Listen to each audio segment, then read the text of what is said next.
Le titre de ce livre, c'est L'homme spirituel. Il est écrit par le bien-aimé frère Watchman Nee. Nous sommes toujours à la première grande partie de ce livre. Nous sommes au chapitre 4 de cette première grande partie. Chapitre 4, petit 4. Chapitre 4, petit 4. Il y a une autre chose que nous devons noter avec soin en ce qui concerne la régénération. C'est que par elle, nous avons reçu beaucoup plus que ce que nous possédions en Adam avant la chute. La vie que nous obtenons à la régénération, nous chrétiens, c'est la même que celle qu'Adam aurait pu avoir mais n'a jamais eue. La vie de Dieu. La régénération non seulement rétablit, en la faisant remonter des ténèbres et du chaos, la relation originelle entre l'esprit et l'âme, elle procure de plus à l'homme la vie surnaturelle de Dieu.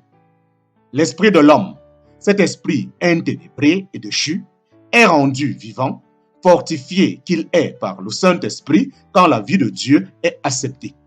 C'est cela la nouvelle naissance. Le fondement sur lequel le Saint-Esprit peut régénérer un homme, c'est la croix. En parenthèse, Jean chapitre 3, versets 14 et 15.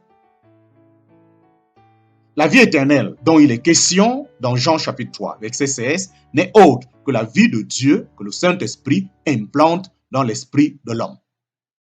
Puisque cette vie est celle de Dieu et ne peut pas mourir, il s'ensuit que quiconque est né de nouveau et se trouve par là en possession de cette vie est réputé avoir la vie éternelle. De même que la mort est totalement étrangère à la vie de Dieu, la vie éternelle dans l'homme ne meurt jamais. Recevoir la vie de Dieu à la nouvelle naissance, c'est le point de départ d'une marche chrétienne. C'est le minimum qui fait de l'homme un croyant. Ceux qui n'ont pas encore cru à la mort du Seigneur Jésus et reçu la vie surnaturelle, en parenthèse, qu'il est impossible de posséder par nature, sont considérés par Dieu comme mortes, si religieux, moraux, cultivés ou zélés qu'ils puissent être. Ceux qui n'ont pas la vie de Dieu sont morts. Pour ceux qui sont nés de Dieu, la croissance spirituelle est pleine de promesses. La régénération, de toute évidence, est le premier pas dans le développement spirituel. Bien que la vie reçue soit parfaite, elle doit encore se développer. Au moment de la nouvelle naissance, la vie ne peut pas avoir atteint sa pleine croissance. Elle est comme un fruit qui vient de se former. La vie est parfaite, mais elle n'est pas mûre. Elle comporte donc des possibilités infinies de croissance. Et le Saint-Esprit est capable de conduire l'esprit à une victoire complète sur le corps et sur l'âme. Amen et Amen. Deux sortes de chrétiens. Deux sortes de chrétiens. Dans 1 Corinthiens chapitre 3, verset 1, l'apôtre divise les chrétiens en deux catégories. Les chrétiens spirituels et les chrétiens charnels. Le chrétien spirituel est celui dans l'esprit duquel le Saint-Esprit demeure et d'où il contrôle l'être tout entier. Qu'entendons-nous maintenant par un chrétien charnel? La Bible emploie le mot « chair » pour décrire la vie et la valeur d'un homme non régénéré. La chair comprend tout ce qui découle de son âme et de son corps de péché. En parenthèse, Romains chapitre 7, verset 19. Il s'ensuit qu'un chrétien charnel, c'est un chrétien qui est né de nouveau et possède la vie de Dieu, mais qui, au lieu de triompher de sa chair, est vaincu par sa chair. Nous savons que l'esprit d'un homme déchu est mort et qu'il est dominé par son âme et son corps. Un chrétien charnel est donc un homme dont l'esprit a été vivifié, mais qui continue à suivre son âme et son corps et se rend coupable de péché. Si un chrétien demeure dans un état charnel longtemps, après avoir passé par la nouvelle naissance, il empêche le salut de Dieu de réaliser en lui toutes ses possibilités et toutes ses manifestations. Ce n'est qu'en croissant dans la grâce, constamment gouverné par son esprit, qu'il verra le salut pleinement réalisé en lui. Si un chrétien demeure dans un état charnel longtemps après avoir passé par la nouvelle naissance, il empêche le salut de Dieu de réaliser en lui toutes ses possibilités et toutes ses manifestations. Ce n'est qu'en croissant dans la grâce, constamment gouverné par son esprit, qu'il verra le salut pleinement réalisé en lui. Fin de la première partie de ce livre appelé L'homme spirituel. Fin de la première partie. Nous venons de terminer le chapitre 4. Et en terminant le chapitre 4, nous sommes aussi à la fin de la première partie de ce livre appelé L'homme spirituel. Présentement, nous entrons dans la deuxième partie de ce livre appelé L'homme spirituel. Deuxième partie de ce livre. Deuxième partie, la chair. Le titre de la deuxième grande partie de ce livre est La chair.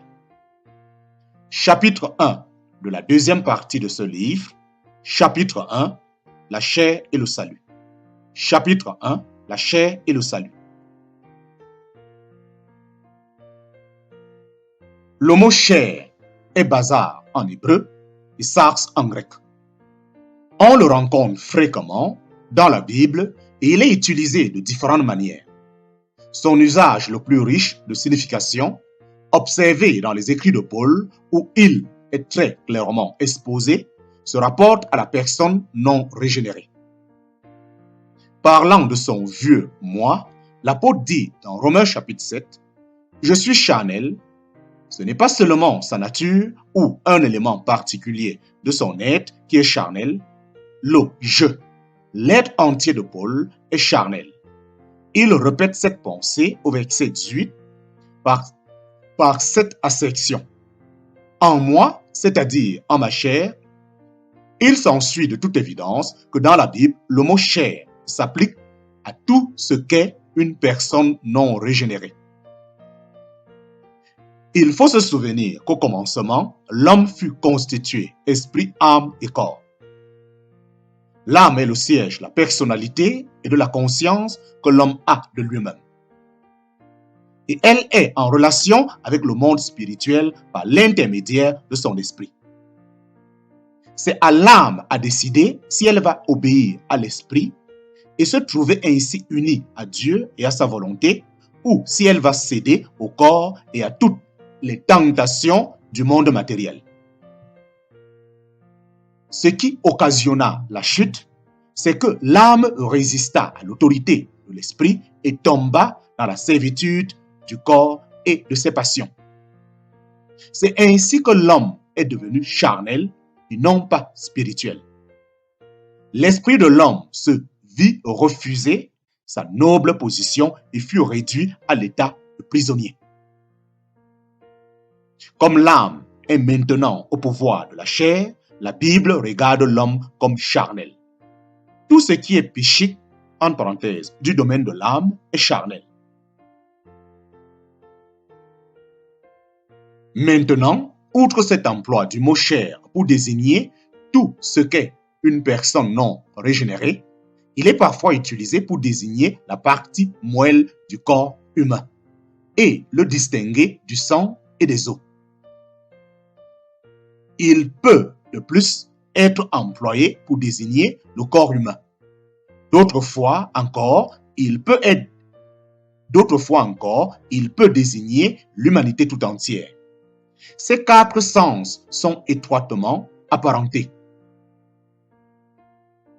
Il nous faut donc sérieusement noter l'usage que fait la Bible de ce thème dans ses trois autres sens.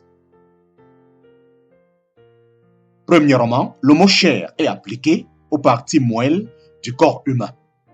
La chair est cette partie du corps grâce à laquelle nous sentons la présence du monde qui nous entoure. Deuxièmement, chair s'applique au corps humain. Le thème désigne le corps humain en général, qu'il soit vivant ou mort. Troisièmement, la chair s'applique à l'humanité dans sa totalité. Dans le monde, tous les hommes sont nés de la chair. Ils sont donc tous charnels. La Bible regarde tous les hommes comme charnels, sans exception. Ainsi, chaque fois qu'elle parle de tous les hommes, son expression caractéristique est toute chair. Comment l'homme devient-il chair? Comment l'homme devient-il chair? Ce qui est né de la chair est chair. Telle est la déclaration de Jésus à Nicodème. Jean chapitre 3, verset 6.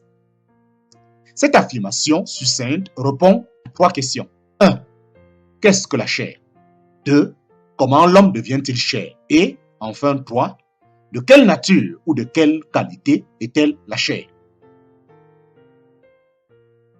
Question numéro 1. Qu'est-ce que la chair? Ce qui est né de la chair est chair. Qu'est-ce qui est né de la chair? L'homme. C'est pourquoi l'homme est chair et tout ce qu'un homme hérite naturellement de ses parents appartient à la chair. Aucune distinction n'est faite entre qualité et défaut. Il peut être bon, moral, habile, doué, bienveillant ou méchant, déloyaux, insensé, incapable et cruel. L'homme est chair.